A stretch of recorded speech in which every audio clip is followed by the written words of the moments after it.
Hi, I'm Randy Reese, founder and president of Vantage Point 3, and this is my good friend and associate, Rob Loane. I'm Rob. I work in the area of educational design with Vantage Point 3.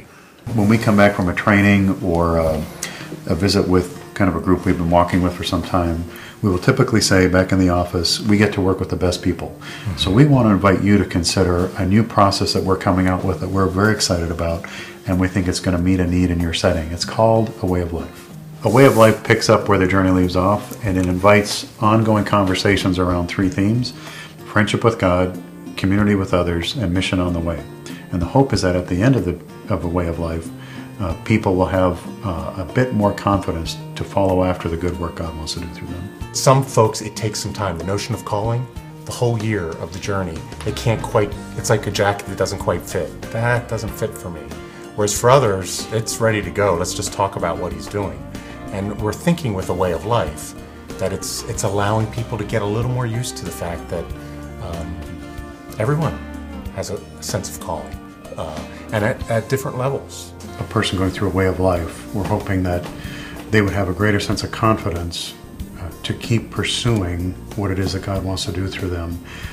And so they would even consider the notion that maybe they could put their hand to creating something, to enhancing something, and do so with just a greater measure of confidence than they would have had before. And maybe they would even want to, at that point, realize, you know, there are some things that I just simply need to continue in my learning. We don't know enough about who Jesus is and what he's doing in the world. We don't know enough now that's going to make us live well lifelong. We need to keep on learning.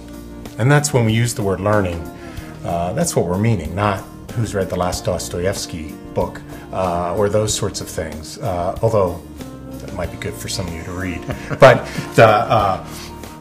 it's more of just an approach of, how am I making sense of my life? How's the Lord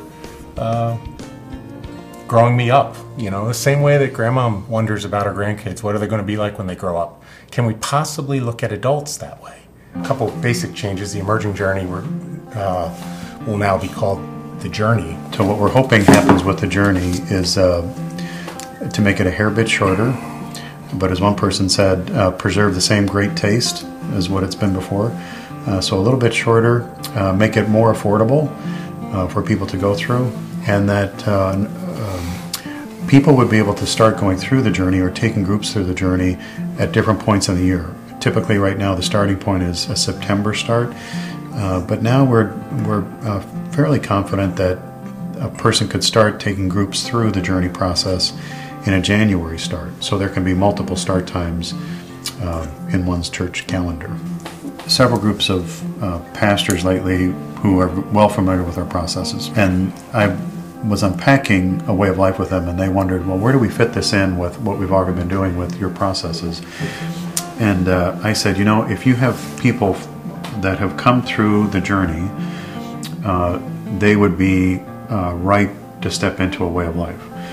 But if you have alum who've come through all three of our existing processes, it might be great to invite them to come to facilitator training, to lead either a journey group or to lead a couple of Way of Life groups in your setting.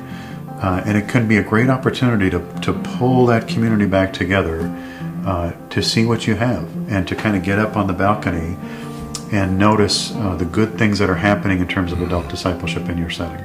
So we'd love to see you join us at a facilitator training for the journey, and in particular for A Way of Life.